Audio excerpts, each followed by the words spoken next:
കുഞ്ഞുങ്ങളെ വീട്ടിൽ എൻഗേജ് ചെയ്യാനായിട്ട് നമ്മൾ അമ്മമാര് പലപ്പോഴും കുഞ്ഞുങ്ങൾക്ക് കളറിംഗ് കിറ്റും ഡ്രോയിങ് ബുക്കും സ്കെച്ച് പെന്നും ഇതെല്ലാം വാങ്ങി നൽകാറുണ്ട്.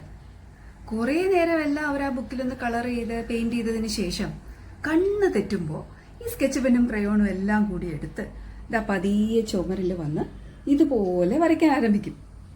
ഇത് കാണുമ്പോൾ നമ്മൾ അമ്മമാർക്ക് ഒരു ഓവർ റിയാക്ഷൻ. കഴിഞ്ഞ ആഴ്ച ചുമര് പെയിന്റ് ചെയ്തതല്ലേ ഉള്ളൂ, എത്ര ബുക്ക് ഞാൻ വാങ്ങി തന്നതാണ്, ചുമരിലേ വരയ്ക്കാൻ സാധിക്കുള്ളൂ. നമ്മൾ പല അമ്മമാരും ഇത്തരത്തിൽ കുഞ്ഞുങ്ങളോട് ദേഷ്യപ്പെടാനുള്ള സാധ്യത കൂടുതലായിരിക്കും.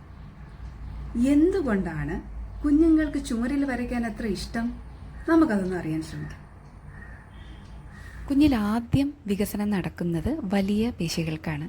കഴുത്തുറയ്ക്കുന്നതിൽ തുടങ്ങി സ്വയം ഇരിക്കാനും പന്ത് പിടിക്കാനും നടക്കാനും ഓടാനും സൈക്കിൾ ചവിട്ടാനുമെല്ലാം ഈ വലിയ പേശികൾ കുഞ്ഞിനെ സഹായിക്കുന്നു.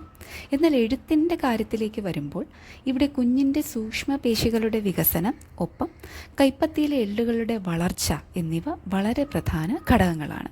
ഇനി നമ്മൾ അറിഞ്ഞിരിക്കേണ്ട ഒരു കാര്യം, 8 വയസ്സിനകത്താണ് കുഞ്ഞുങ്ങളുടെ എല്ലുകളും സൂക്ഷ്മ പേശികളും പെൻസിലും ക്രയോണുകളും പിടിക്കാൻ പാകത്തിന് വികസിക്കുന്നത് എന്നുള്ളതാണ്.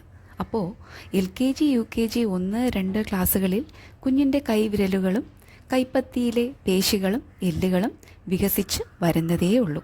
ഇതിൻ്റെ ഫലമായിട്ടാണ് എഴുത്ത് പരിശീലനം, കളറിംഗ് ആക്ടിവിറ്റി എന്നിവ ചെയ്യുമ്പോൾ കുഞ്ഞുങ്ങൾ കൈ വേദനിക്കുന്നു എന്ന് പറയുന്നത്. അപ്പോൾ ഒന്ന് ആലോചിച്ച് നോക്കിയാൽ ഒരു 8 വയസ്സ് വരെ കുഞ്ഞിന് വലിയ ക്യാൻവാസ് തന്നെയല്ലേ നമ്മൾ വരയ്ക്കാനായി നൽകേണ്ടത്. അതിനായി അവർ ചുവരുകൾ തിരഞ്ഞെടുക്കുന്നു. കൈ മുഴുവൻ ഉപയോഗിച്ച് വേദനയില്ലാതെ വരയ്ക്കാൻ, മനസ്സിലുള്ളത് ക്രിയാത്മകമായ വരയിലൂടെ പങ്കുവയ്ക്കാൻ, അതിൽ നിന്നും ആത്മവിശ്വാസം ലഭിക്കാൻ. 8 വയസ്സിന് ശേഷം ചെറിയ ക്യാൻവാസിൽ വരയ്ക്കാൻ കുഞ്ഞിൻ്റെ വിരലുകൾ പാകപ്പെടും. ഇനി മക്കൾ ചുമരിൽ വരയ്ക്കുമ്പോൾ ഓർക്കുക, എഴുത്തിൻ്റെ മുന്നൊരുക്കമാണ്. സ്വയം പ്രവൃത്തികൾ ചെയ്ത് ആത്മവിശ്വാസം നേടുക എന്ന കാര്യമാണ് അവിടെ നടക്കുന്നത്. ഇത്തരത്തിൽ നമ്മുടെ മക്കൾ കണ്ണുനീരില്ലാതെ എഴുതട്ടെ, വരയ്ക്കട്ടെ, ആത്മവിശ്വാസം ഉൾക്കൊള്ളട്ടെ.